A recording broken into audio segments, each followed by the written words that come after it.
Riri thirikari ithiete na mbere na kubitana na thuguri ya wendia na unyui wa njobi ngananie.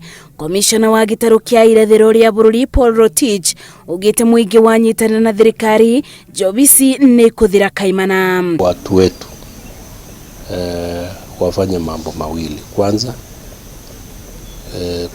kubadilisha tabia ya kunywa pombe ya kupindukia. Hiyo ni moja. Jambo la pili ni kuungana na sisi ili tupigane vita tukiwa na sauti moja.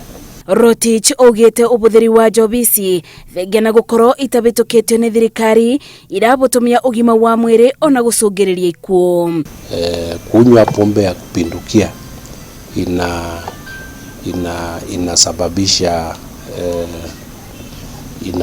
inasababisha kupoteza kwa muda mwingi ya kutumia kwa mambo ya maendeleo.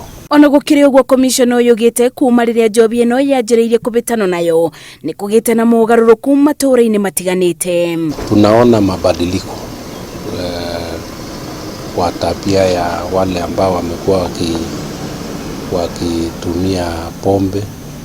Tunaona mabadiliko, watu wameanza kwenda mashamba zao, wengine wameanza kwenda kanisa, wengi hata wanaenda baraza siku hizi, jambo ambalo alikuwa hapo awali.